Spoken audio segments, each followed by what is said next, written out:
Hello friends, myself Dr. Priyanka. I am a head dentist and co-founder of Smile Essence Dental Clinic Pune. तो आज का हमारा topic है why do kid get cavities.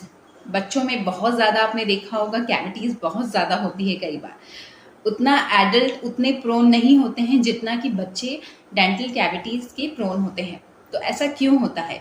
तो सबसे पहले जिस तरह से हमने पहले भी वीडियोस में आपको समझाया कि हमारे दांतों की जो लेयर्स होती हैं एनिमल, डेंटिन एंड पल्प, जो हमारा सॉफ्ट पोर्शन होता है पल्प, जिसके कारण दांत सेंसिटिव होता है। तो जो इनेमल की लेयर होती है वो बच्चों के दांत में उतनी हार्ड नहीं होती है, और जो हमारे एडल्ट की इनेमल की लेयर होती है परमानेंट टूथ की, तो वो काफ़ी हार्ड होती है, जिसमें कैल्शियम कंटेंट काफ़ी अच्छा होता है। तो किसी भी तरह की कैविटी होने की चांसेस उसमें काफ़ी कम होते हैं। और जो बच्चों के होते हैं उसमें कैल्शियम कंटेंट कम होता है, सॉफ्ट होते हैं, इसीलिए उसे मिल्क टूथ कहा जाता है, क्योंकि वो बचपन में आते हैं।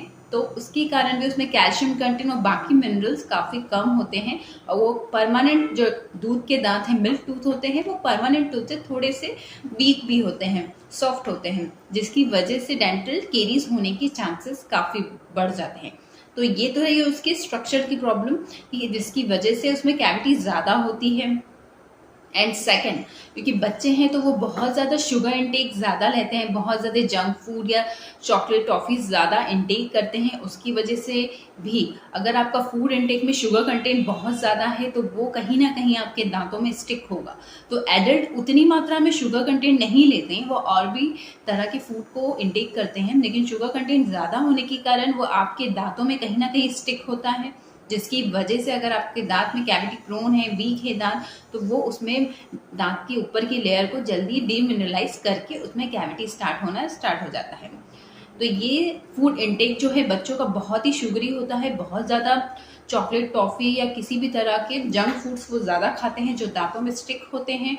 उसकी वजह से वो बहुत देर तक दांतों में चिपका रहता है, जिससे वो एसिड सीक्रेट करने लगता है और वहाँ माइक्रो ऑर्गेनिज्म होने लगते हैं।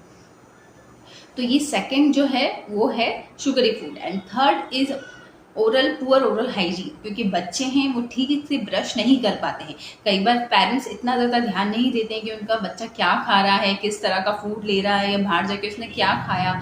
तो इस सब चीज़ों को वो, उससे क्या होता है, वो ठीक से ओरल हाइजीन मेंटेन नहीं रख पाते हैं बच्चे। अगर खाते हैं तो बहुत देर तक वो पानी नहीं पीते हैं, अगर रात को वो ब्रश करके नहीं सोते हैं, अगर पेरेंट्स ने ध्यान नहीं दिया तो वो खुद से कभी ब्रश नहीं करते हैं।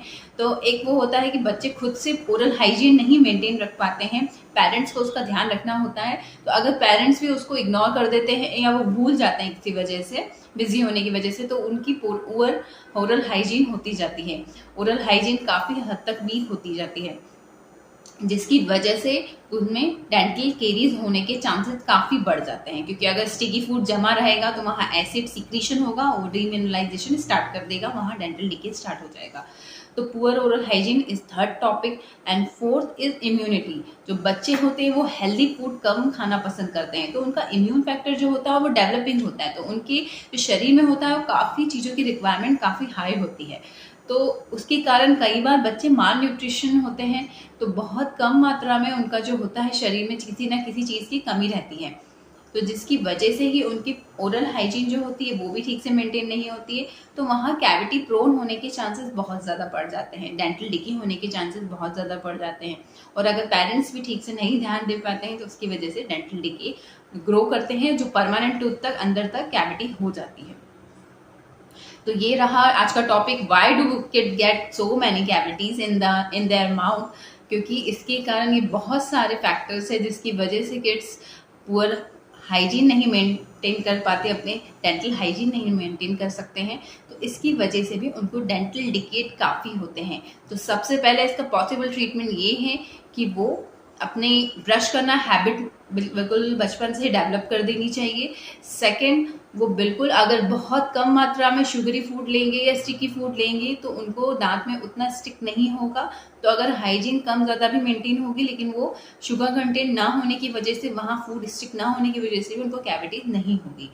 एंड थर्ड, अगर उनको किसी भी टाइप का कोई माल ऑक्लूजन है, दांत टेढ़े मेढ़े हैं, तो वो आप अपने डेंटिस्ट को शुरुआत से ही दिखा के अच्छे से उनसे कंसल्ट करें, ताकि उसको आगे जाके करेक्ट किया जा सके। तो ये रहा, thank you so much, please like and share and subscribe my channel and for further videos के लिए आपको सब्सक्राइब कीजिए और बेल आइकन को दबाना मत भूलिए। Thank you so much.